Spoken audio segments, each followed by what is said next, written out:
반갑습니다. 한국사의 해설의 품격론사학도 해fun사입니다. 자, 드디어 오늘 8월 10일 한능검 70일의 시험이 있었습니다.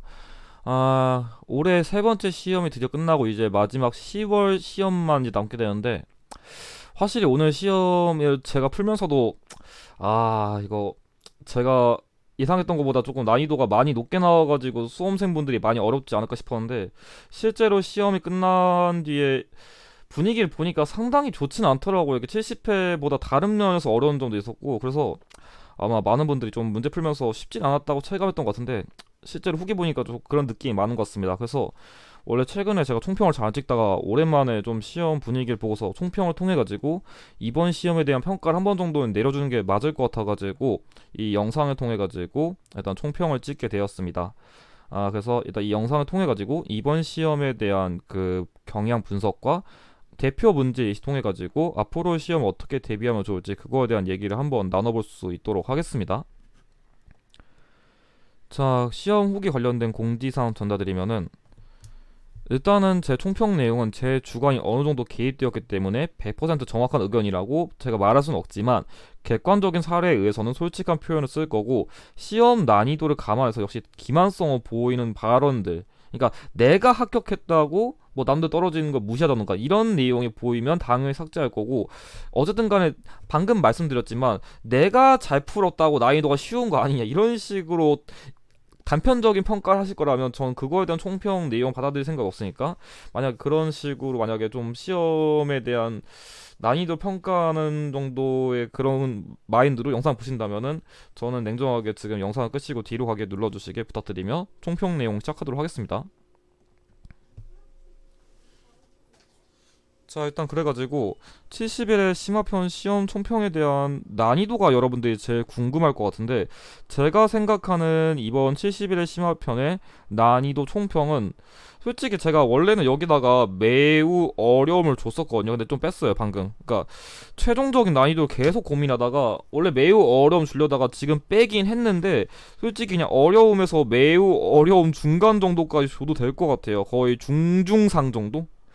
왜냐면 확실히 이번에 제가 힌트를 어렵게 제시하던지 아니면 힌트 개수를 줄이던지, 그러니까 이런 식으로 어렵게 제시하거나 키워드의 양이 제한적이어가지고 이 한 개만 보고도 문제를 풀 수 있어야 되거나, 특히 신유형이 많이 확인이 돼가지고 이거 문제 푸는 게 좀 쉽지 않겠다 싶은 것들이 있었어요. 그래서 확실히 제 생각에는 그 빈출 인물이라던가 아니면 왕업종 유형을 제외하면은 출제 비중이 낮았던 유형들이 좀 몇 개 있거든요. 그러니까 뭐 예를 들어서 선사시대라던가 통일 문제는 맨날 나오잖아요. 근데 그런 거 말고 평소에 좀 잘 안 나왔던 유형들이 이번 회차에는 출제된 사례들이 좀 많이 확인되기도 했었고, 키워드도 좀 파악하기 쉽지 않게 출제된 문제들이 많아요.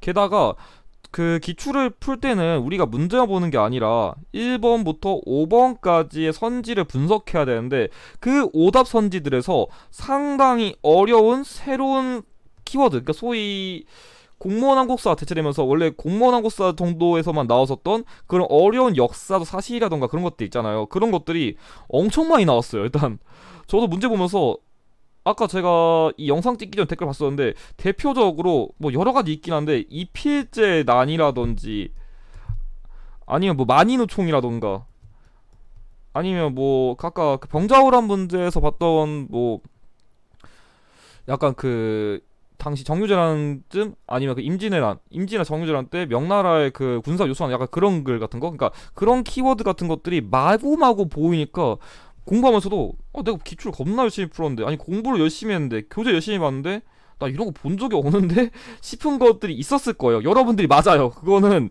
저도 만약에 기출에 있었는데 여러분들 공부를 안 하신 거라면은 여러분들이 공부를 안 하신 거예요 라고 하는데, 이건 여러분들이 모를 수 있는 게 맞아요. 그래서 이거 저도 솔직히 제 입장에서는 이렇게 되면은 나중에 해설 쓸 때 진짜 힘들거든요. 근데 뭐 그건 제 일이니까 그렇다 치고 여러분들은 어떡하겠어요 진짜. 그래서 문제 분석하는 게 일단 쉽지 않겠다 싶은 것도 있는데, 함정을 대놓고 유도한 오답 선지들도 진짜 많이 보여가지고 많이 어렵겠구나 싶은 것도 있었습니다. 그리고 지역사 유형도 좀 많이 나왔었고, 교재 없는급의 까다로운 문화 유형가처럼, 그러니까 신유형이 이런 점에서 솔직히 이 문제는 제가 실전 보자마자 저는 바로 풀긴 했는데, 이거 진짜 많이 틀리겠구나 싶었는데 진짜 많이 틀렸더라고. 해서 이런 문제 어떻게 푸는지 한번 제가 보여드리긴 할게요. 그래서 일단 기출의 경향은 70회와 비슷하거나 더 어렵다고 체감되긴 했어요. 근데 이게 70회는 그래도 좀 알만한 유형을 어려운 사료라던가 분석 방법으로 어렵게 출제한 방법이라면, 얘는 그냥 진짜 내용 자체가 어려워가지고 두 회차가 지향하는 출제 방식이 다르다 보니까, 근데 제가 보기엔 이렇게 낼 때 평균적으로, 그러니까 지금 71회처럼 냈을 때 더 어렵다고 체감하시는 분들이 많거든요. 그래서 많이 틀렸을 것 같다라는 생각이 듭니다. 그래도 일단 제 예상용 키워드 정리 영상이랑 저격 특강 영상에서 한 41개 정도 나왔어요. 제가 분석해보니까 문제 키워드 간에 정답 키워드 간에 여기까지는 분석은 다 됐습니다. 그러니까 사실 내 무난한 풀이는 아닌 것 같아요. 그러니까 연기에는 됐었는데 무난하진 않았습니다. 그러니까 풀이 날 수 있게 됐는데 무난한 건 아니다.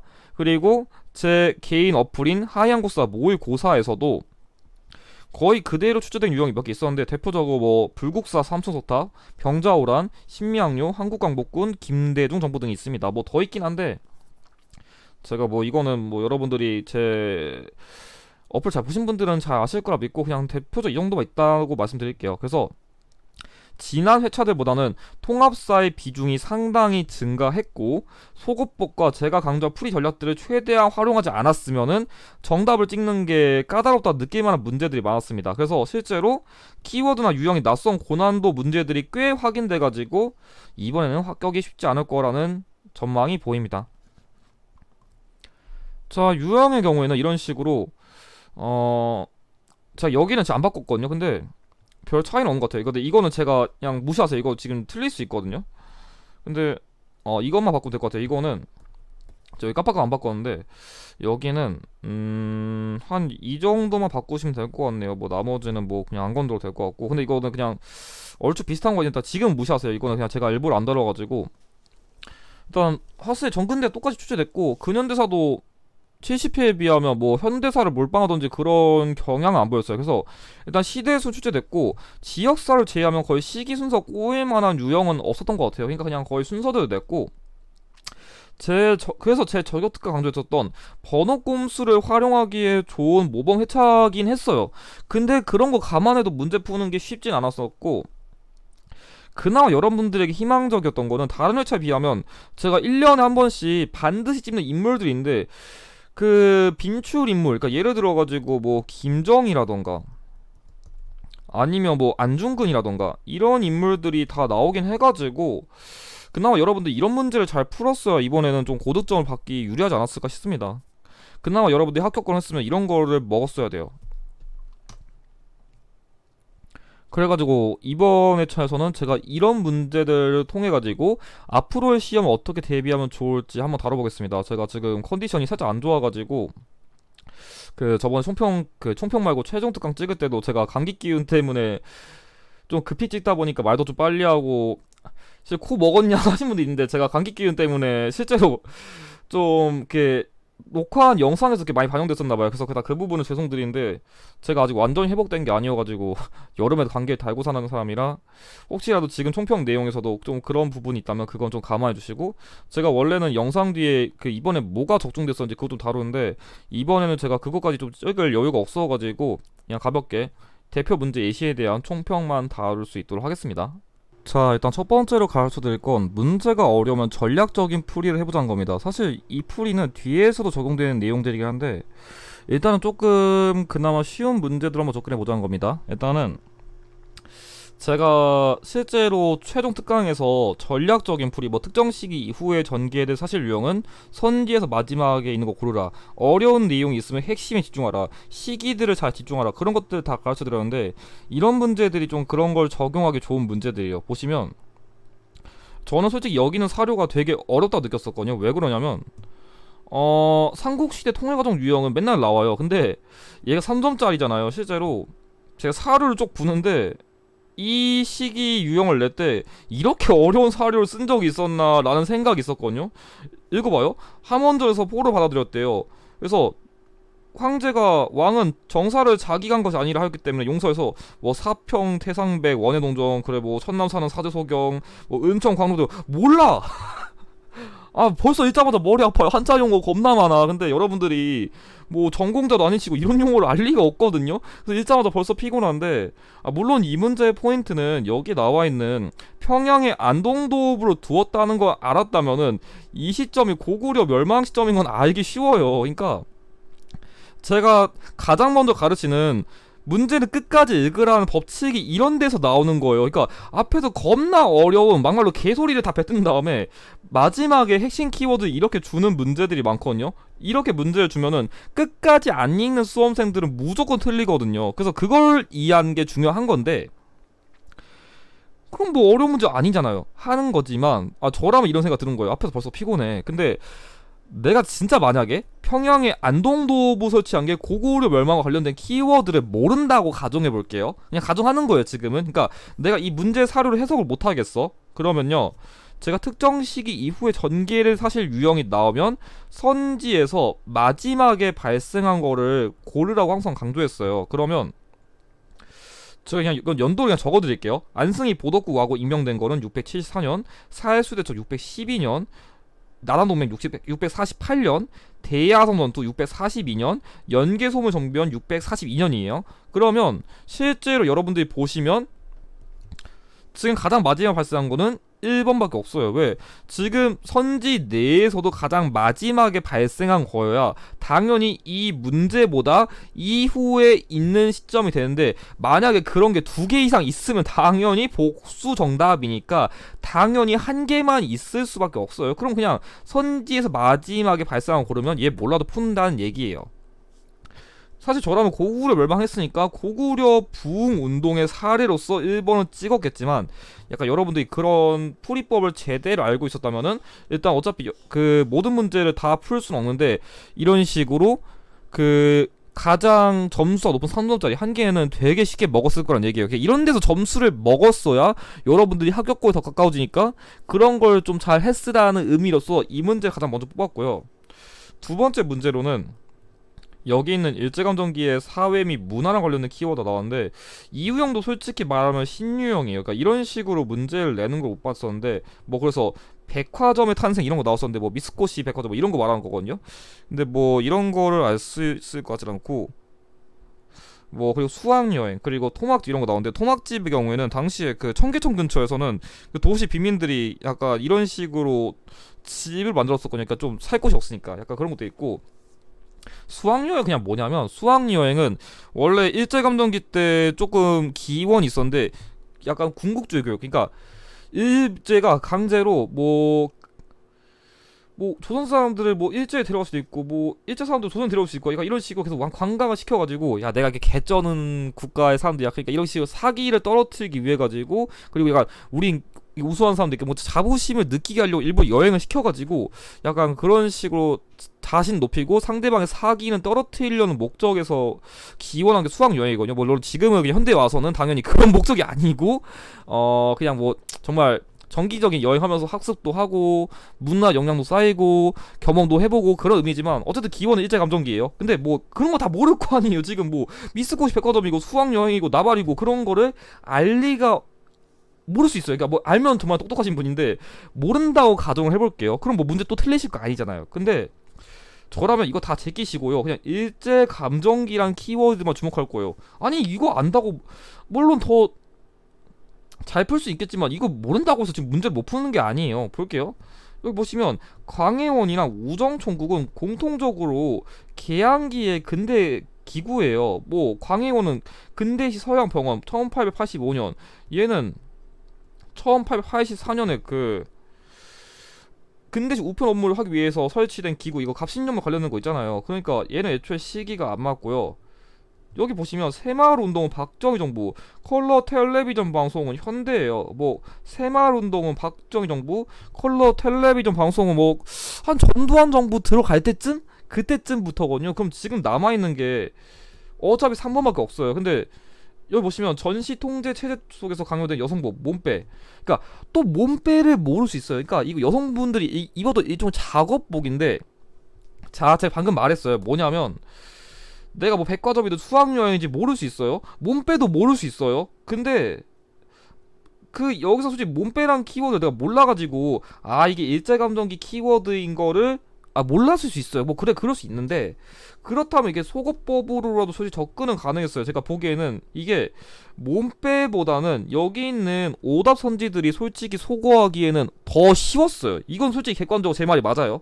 훨씬 쉬웠어요. 왜냐 1, 2, 4번은 일단 기출에서 겁나 많이 나왔었고 컬러 텔레비전은 여러분들이 좀 안 들어봤을 만한 키워드긴 하지만 일제감정기부터 컬러 텔레비전이 나올 정도로 문화가 그렇게까지 엄청 우리나라에서 빨리 발달하진 않았어요 솔직히. 그래서 그나마 컬러 텔레비전 정도면 비교적 현대에 가깝겠구나 그것만 생각했으면 답이 3번밖에 없긴 했어요. 그래서 이게 여러분들이 전략적으로 풀이한다는 게 암기하는 것도 중요한데 모든 걸 다 암기할 수 없잖아요. 그러니까 내가 아는 거 가지고 이렇게 그냥 비빌만한 것 같다가만 잘 속어도 이렇게 기본적인 점수는 먹을 수 있었다는 거예요. 그러니까 2번만 떨어지신 분들은 일단 이런 것부터 했는지는 점검하세요. 그러니까 지금은 내가 뭐 3급권이라던가 아니면 불합격권을 받으신 분들한테 왜 내가 이렇게 점수 받았냐 그거에 대한 얘기를 하고 싶어서 이런 문제 다룬 거예요. 근데 지금부터는 진짜 수험생분들이 많이 틀렸을 만한 문제만 다루겠습니다.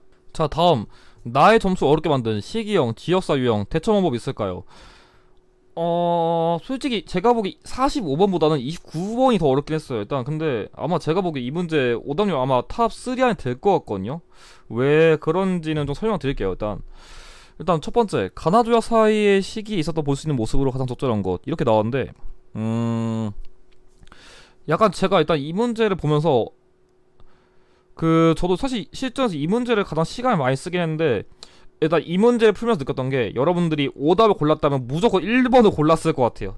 가장 많이 골랐다면 1번을 골랐을 것 같은데 왜 그런지 설명드릴게요. 일단은 첫 번째 부산항에서 일본군 인민이 통행할 수 있는 도로 이정은 부두로부터 기산하여 조선 입법으로 동서남북 직경 심리로 정한대요. 그러니까 일본군 인민이 통행할 수 있는 도로 이정 그러니까 일본군 인민들이 다닐 수 있는 그런 거리 이거 전문 용어로 간행이정이라고 하는데 약간 좀 이때 당시 얘기한다면 약간 물품을 거래해서 뭐 좀 상인들이 활동할 수 있는 범위? 그러니까 상인들이 활동할 수 있는 범위는 어딘가를 기준으로 해가지고 심리로 정한다고요. 이거 그 전문 용어로는 간행이정 심리라고 하는데 이거랑 관련된 거는 조일수호 조교 부록이에요. 그러니까 강화도 조약 체결한 이후에 여러 부속 조약들을 맺었었는데 그거랑 관련된 내용에서 약간 당시에 일본 상인들이 무역할 때 그거에 대한 규정 같은 걸 다룬 거거든요. 그래서 1876년이고요.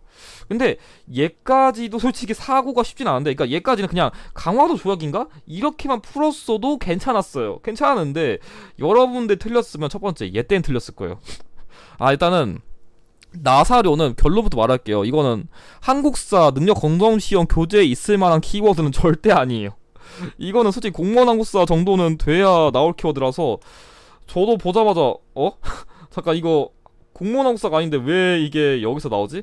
보자마자 이거 진짜 겁나 많이 틀리겠다 라는 생각이 들었었거든요. 볼게요. 뭐냐면 통상지역에서 조선입법 100리 이내는 자 양국광원이 서로 그래서 정하는 경계안에서 좋아? 뭐 앞에 비슷한 거 같은데 영국 인민은 여행 증명서 없이 마음대로 돌아다닐 수 있다. 예? 예? 했을 거예요. 예? 갑자기 영국이요? 그러니까 이런 느낌이에요. 이게 왜 헷갈리만 했냐면 우리가 예를 들어가지고 뭐 미국과 조약을 체결한 조미수 동상조약, 뭐 청나라랑 체결한 뭐 조통삼인 수령 무역 장정, 뭐 일본과 체결한 뭐 강화도 조약이나 뭐 조회 통상 장정 이런 것들은 잘 알아요. 근데 갑자기 영국이랑 맺은 조약이요? 예? 저 그런 거 배운 적이 없는데요? 라는 생각을 했을 거예요. 그런데 일단 결론부터 말하면 이건 뭐냐면 조영수 통상 조약이란 거거든요. 이거는 1883년에 맺은 거예요. 일단 미리 말씀드릴게요. 이거 모를 만한 키워드예요. 이거 여러분들 이거 몰랐다고 공부 못한 거 아니니까 일단 그건 안심하세요. 이거 어려운 키워드 맞아요. 근데 사실 이 키워드는 그러니까 공무원 한국사 준비하신 분들 아니면 거의 안 가르치는 키워드긴 해요. 왜냐면 뭐 프랑스, 뭐 독일, 영국 이런 국가들 맺은 조약을 거의 내진 않거든요. 실제로 잘 나오지도 않고. 근데 약간 저라면 일단 그 생각을 했어요. 일단 뭘 생각했냐면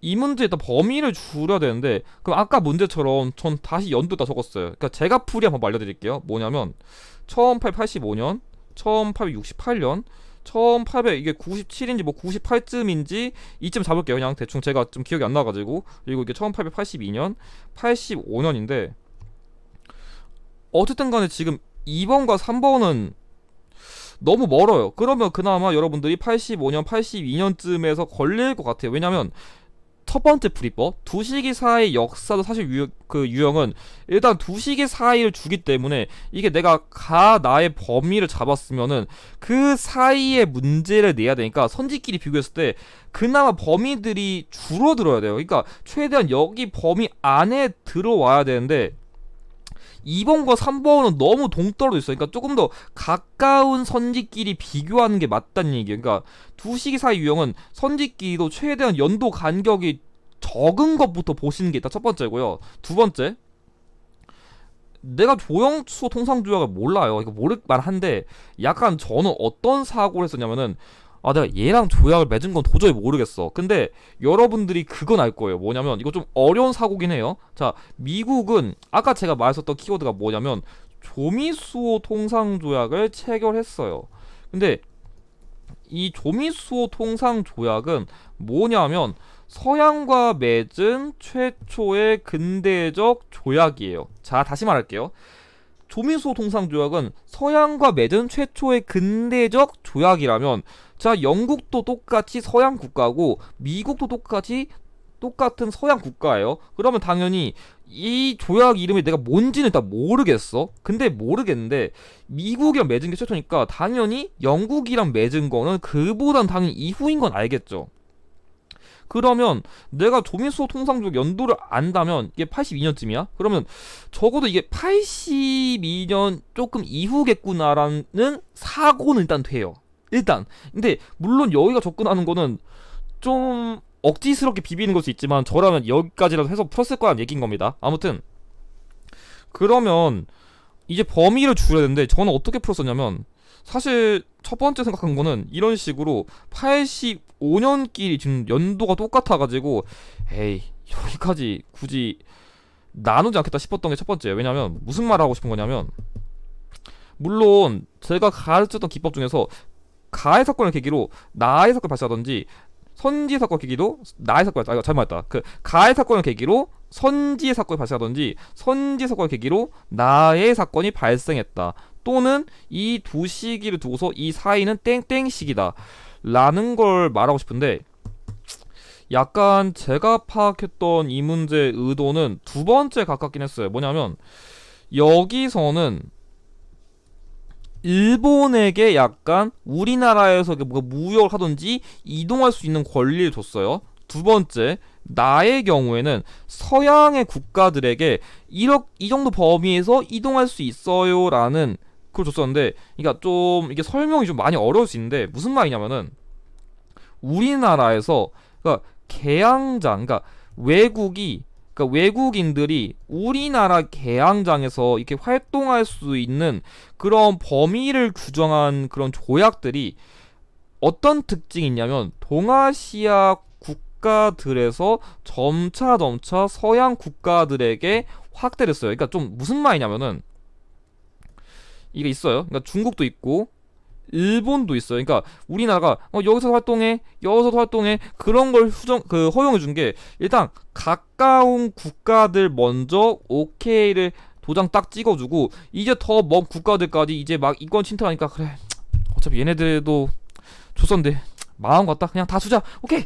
이런 식으로 점차 다른 국가들까지 이렇게 확대가 되는 거거든요. 그걸 감안했을 때 일단 서양 국가들에게 이런 거 허용해 주기 전에 일단은 동아시아 국가들에게 약간 이런 뭐 내지 통상권이라든지 개항장 내에서 무역을 허용해준다든지 활동하든지 그런 흐름이 이런 식으로 확대됐다는 흐름을 주고 싶어가지고 전 이런 문제를 낸 것 같다 보긴 해요. 근데 그만큼의 사고를 여러분들이 50문제를 풀면서 이걸 동시에 할 수 있을까라고 봤을 때는 저는 거의 불가능에 가깝지 않았나 싶었을 것 같아요. 근데 그건 있어요. 뭐냐면 여러분들이 아마 일본을 제가 오더 많이 찍었을 거 했잖아요. 아마 그냥 영국 나왔으니까 영국 이렇게 찍었을 것 같아요. 근데 그 생각이 있거든요. 뭐냐면 저라면 1번 안 찍었을 것 같은 게 왜 그러냐면, 자, 이게 어떤 식으로 사고가 나온 건지 모르겠는데 약간 그렇게 찍으신 분도 있을 것 같거든요. 자, 이때 두 시기 사이에 싸웠어요. 싸우다가 이제 화해를 해가지고 조약을 맺어가지고 영국인들도 많고 우리나라 오세요. 야, 이런 흐름을 간 게 아닐까라고 사과하신 분도 있을 것 같은데 뭐 그 정도까지 했으면 진짜 많이 하신 거지만 약간 그건 있어요. 그러니까 뭔 말이냐면 제가 말하고 싶은 게 그냥 문제를 풀 때 시험에 한해서는 이런 식으로 완전 똑같은 키워드가 나오면은 정답이 될 가능성이 좀 없다 봐요. 그러니까 뭐 영국이 나왔다면은 뭐 선지에서 조금 더 패러프레이징, 그러니까 조금 다른 비슷한 용어나 이 국가랑 관련된 조금 다른 역사도 사실 간접적 연결해가지고 이건 영국이다 이런 거면 좀 가능성이 있는데 그냥 대놓고 영국 나왔으니까 영국이다 이런 식으로 내는 거면은 약간 출제자 심리에서는 그냥 대놓고 함정판 게 아닌가라는 사고도 좀 있었거든요. 근데 아무튼간에 저라면 좀 이렇게 너무 단순하게 1차원적인 접근을 안 했으면 좋겠고, 그러니까 저랑 그랬을 것 같다는 거예요. 그러니까 연도를 보고서 일단 범위를 최대한 줄이던지 이런 사고를 통해서 풀이했을 것 같은데 솔직히 이건 너무 어려운 접근이고 저라면 그냥 연도를 최대한 찾아가지고 선지 분석 통해가지고 그나마 좀 가까울 만한 것들을 고르지 않았을까라는 생각을 했을 것 같아요. 근데 진짜 문제를 풀고 싶으면 약간 이런 식으로 최대한 비슷한 걸 사고해가지고 그러면 이쯤 대략 언제쯤일까 나도 좀 비벼볼 수가 있어야 되지 않을까라는 생각을 좀 해봅니다. 다음 문제로는 다음 안내에 따라 학생이 발표한 내용으로 가장 적절한 것. 아니, 평소에는 지역사 유형을 조금 그냥 대놓고 뭐 어떤 장소라든지 그런 걸 주는데 앞에 안동 지역사 유형은 되게 키워드를 좀 대놓고 두고서 이거는 왜 이렇게 독해력을 요구하는 문제가 나오는지 모르겠는데 제가 계속 강조했었지만 최근에 한능검이 독해력이라던가 유추형 문제가 많이 나온다 했었는데 이런 유형이 대표적인 그런 스타일이에요. 그러니까 이게 여러분들이 그냥 답을 대놓고 안 주려고 좀 읽어가지고 스스로 사고를 할 수 있는 문제를 낸다는 게 좀 이런 경향이거든요. 그럼 제가 볼게요. 우리 고장은 금강중류에 위치한 유서기부 도시래요. 뭐 그래요.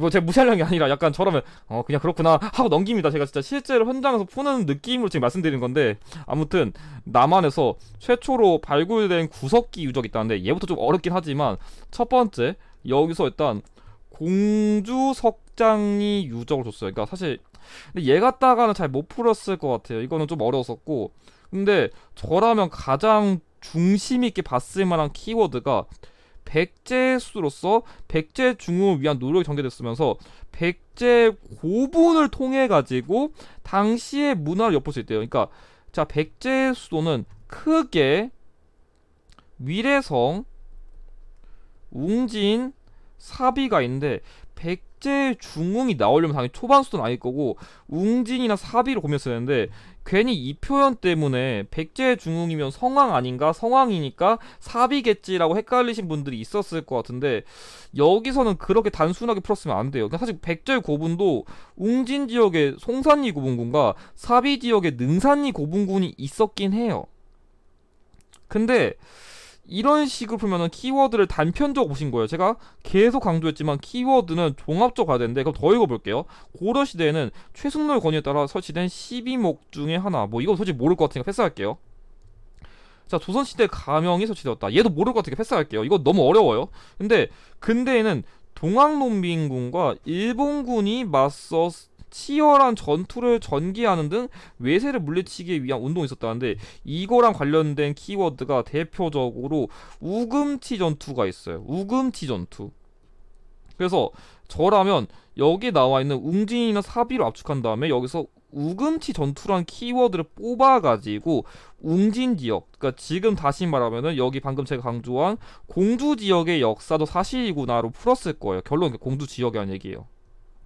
근데 공주 지역사 치고는 너무 여러분들이 이걸 보고서 공주 지역의 역사도 사실 역으로 유추를 해야 돼가지고 제 기준에는 확실히 3점짜리였어요. 그러니까 이 문제도 좀 만만치 않겠다 싶었는데 그러니까 여기가 사고가 됐다 치더라도 오답 선지가 겁나 어려웠어요. 그러니까 보시면 첫 번째 수양계 유적 이거는 저기 그 단양 그 담양 그 전라북도 담양 그 담양 수양계 유적 이걸 말한 거거든요. 그러니까 사실 담양 수양계 유적도 잘 안 나온 유형이긴 한데 시작부터 키워드를 좀 대놓고 안 주려고 노력하는 느낌이 드네요. 일단 전라북도가 아니라 전라남도입니다. 전라남도 담양 그래가지고 여기는 다 틀렸고요. 두 번째, 송산이 고분권. 제가 이거 강조한 이유가 백제 고분 조사인데 백제 문화 관련해서 이런 식으로 선지를 유추하게 시킨 거예요. 아마 그래서 제가 보기에는 어디를 주목했냐에 따라서 2번과 4번을 고민했을 것 같은데, 그래서 키워드를 종합적으로 봤어야 돼요. 왜냐면 동학농민군이 나왔으니까 만석부 유적지 이렇게 그냥 찍으신 분들도 있을 것 같고, 얘를 봤으면 그냥 앞에 있는 거 보고 차라리 2번 찍었으면 전 다행이야 느끼거든요. 그냥 차라리 그렇게 풀었으면은 답이라 맞췄으니까 다행인데, 제가 그래서 일부러 키워드를 다 보는 거예요. 왜냐면 얘만 보면 이거 풀고 싶고 얘만 보면 이거 풀고 싶은데 종합적으로 보면은 떨어진 게 얘밖에 없거든요. 좀 그런 식으로 여러분들이 답을 좀 잘 가르는 게 중요하지 않았을까 싶어요. 좀 어려운 문제긴 했고, 자 나머지 보시면 만인호총을 조사해서 정유재현 당시 우리 고장들 백성들이 조명연합군과 함께 결사항전했음을 보여준다고 하는데, 자 이거는, 자 여기 이 만인호총의 경우에는 실제 그 만 명의 사람, 그러니까 진짜 수많은 사람들이 의리 있게 죽었다 해야 될까? 그러니까 그런 수많은 사람들이 묻혀 있는 총 무덤을 말한 거예요. 무덤을 말한 건데, 이거는 그 전라북도 남원에 있어요. 남원. 솔직히 이런 지역 거의 안 내는데 지역사 위해서 이렇게 내는 게 맞나라는 생각이 좀 계속 들긴 하네요. 틀렸고, 만석부 유적지는 이거는 그 지금 전라북도의 정읍이에요. 그러니까 그 고부농민본기 말한 건데, 그 고부 지역의 지금의 전라북도 정읍이에요. 정읍. 그래서 이 고부농민본기도 솔직히 애초에 여기가 연결 안 되는 지역이긴 한데, 아 지역사 유형이 여기까지 사고가 됐을까 조금 어려운 감이 있었고, 마지막으로 아운의 장터에서 유관순이 만세운동을 벌였었던 거는 천안 지역이에요. 천안. 이거 옛날 50회도 있었긴 했는데, 아무튼간에 지역사 유형도 봤을 때는 기본적으로 이렇게 종합적으로 다 읽으시는 게 중요해요. 그래서 이래야 실수를 안 하는데 아마 좀 사고가 쉽지 않았을까 싶습니다. 자 마지막으로 이 문제 너무 어려웠어요. 어떻게 풀어야 될까요? 그냥 이거는 여러분들이 가장 어려웠을 만한 그런, 이번에 저 고난도 문제 가져왔는데, 일단 저는 왼쪽 문제 좀 아까웠어요. 일단 왼쪽 문제는 제 저격 특강에서 제대로 안 다뤘었지만 예상 유형 키워드 영상에는 명확하게 여기 있는 내용을 다뤘었고 솔직히 말하면 제가 만든 어플인 하이한국사의 69회 모의고사 8번에 이 문제가 100% 있어요. 그러니까 혹시라도 제 거 구매하신 분들 이거 참고하세요. 이거 그대로 있는 문제여가지고 아마 제 모의고사 푸신 분들은 이 문제 그냥 진짜 3초 안에 풀 수 있게 냈거든요, 제가. 그러니까 차이가 여기 진평하고 좋냐 안 좋냐 정도로 그냥 거의 100%는 아니까 한 98% 똑같이 낸 문제인데, 사실 여러분들에게 제가 너무 빈출 승려 뭐 의상이나 원효 이런 거 가르치니까 이런 문제 좀 틀렸던 것 같습니다. 근데 설명을 드리면, 왕이 고구려 사주 국경 침략하는 것을 걱정해서 수의 군사를 요청해서 고구려를 치고자 해가지고 이에 가액 명령해서 걸사표를 짓게 했다. 지금 읽어보니 걸사표도 있네요. 제가 이거 억는 줄 알았거든요. 근데 결론부터 말하면 이 걸사표를 보고서 원광을 고르는 건데, 이거 다시 한번 말하지만 제 강의 있어요. 이거 키워드 보시면 제가 걸사표랑 여기 사군이충 등, 그러니까 화랑돌, 규봉, 다등 세소곡에 다 적어놨었거든요. 그래서 얘는 진짜 솔직히 말할게요. 이건 어려운 문제 아니에요. 근데 제 영상을 미처 못 보셨다 쳐요. 아 그래 못 볼 수 있지, 뭐 안 볼 수도 있는데, 그렇다면 어떻게 풀었었냐? 그럼 뭐 이 걸사표가 지금까지 안 나온 키워드인가를 좀 제가 봤었거든요. 그것도 아니에요. 제가 그래서 또 기출 먹대요. 그 제가 한번 이 영상 찍기 전에 진짜 걸사표가 안 나왔었나? 제가 기출 뒤져봤거든요. 자 60일에 왕명호 수의 군사를 청하는 걸사표를 지었다. 자 수의 군사를 요청하는 걸사표를 지었다. 자 두번째 65회 원광이 왕명으로 걸사표를 지었다. 여기 심지어 원광도 있네. 그래서 사실 제 기준에 4번 문제가 그렇게 어려운 문제가 아니었어요. 그래서 이 문제를 참, 그러니까 이거 처음 푸는 입장에서는 원광이란 걸 확신 있게 푸는 게 조금 낯설 수는 있지만, 과연 이게 못 풀만한 문제였을까라는 생각했을 때는 저는 확실히 아니라 봤어요. 그러니까 제가 계속 강조하지만 기출을 푼다는 게 이런 의미예요. 그러니까 답만 골라 먹지 말고 이런 거 조금만 1번부터 5번까지 꼼꼼히 분석한 5회에서 10회분만 제대로 하면은 이런 문제 절대 안 틀려요. 근데 이런 걸 습관 안 들이시니까 이런 거 틀리시고, 그런 걸 안 하시니까 제가 이런 강의를 만들던지 모의고사 만들던지 해가지고 여러분들에게 썰어 드리는데, 이것까지 다 안 보시면은 더 이상 대비해 드릴 방법이 없어요. 좀 말이 길었는데 좀 안타까워서 그런 거예요. 그래서 좀 얘기가 길었는데, 어쨌든 간에 이 문제는 그 진평왕, 그러니까 신라 26대 진평왕 때 이 원광이나 승려한테 그 수나라한테 군사를 요청하는 그냥 글 써달라는 그냥 그런 거 가져온 거예요. 그래서 제가 열심히 여기 나가서 밥 먹고 충성충성 하는데 글 어떻게 안 쓰겠습니까? 그냥 그런 내용 다룬 겁니다. 그래서 이 문제는 제가 진짜 어려서 뽑은 게 아니라, 여러분들이 왜 이런 거 틀렸으면은 모은 습관이 안 돼 있는지 좀 혼내려고 가져온 겁니다. 진짜 이런 거 틀리시면 안 돼요. 이거 제길 3점짜리 이 정도면 착하게 준 거예요, 진짜 솔직히 말해서. 나 좀 얘기 길었는데, 뭐 나머지 같은 경우에는 왕호 천축국전의 경우에는 해초, 황룡사 구춘목탑에 건립은 자장, 무에 가는 원유, 여기 송황명단계, 이건 좀 모를만한데 이거 통일신라 승려인 도선입니다. 그래서 만약 이런 문제 틀리신 분들은 내가 기출 진짜 제대로 분석했는지 출제자한테 따지지 마시고 내가 기출 분석했는지 스스로 머리 하나 때리면서 반성하실 필요 있습니다. 진심이에요. 아무튼 자, 30번. 근데 얘는 그렇다 치는데, 얘는 제가 시험 그 풀면서 대놓고 그냥 문제 이거 적었었거든요. 그냥 거의 못 풀 것 같다. 그냥 이 진짜 농담 아니고 제 시험지 제가 적었어요. 진짜 뻥 안 치고. 일단 이 문제 어려운 문제 맞아요. 왜 그러냐면 이 문제 키워드 보시면 궁중무용 중 유일하게 사람 형상의 가면을 쓰고 쓰는 춤으로써 5가지 색깔 옷을 입고 가면의 팥죽색은 악귀를 물리치는 벽사의 의미가, 벽사라는 게 진짜 그 물리치는 거, 그러니까 사악한 거를 물리친다는 게 벽사라는 의미인데, 그런 의미로서 유네스코 세계 무형문화유산 등재되었다고 해요. 근데 여러분들 이거는 솔직히 상식적으로 알만한 키워드는 아닌 것 같아요. 그러니까 솔직히 결론부터 말하면 이거 처용무라는 거거든요. 처용무?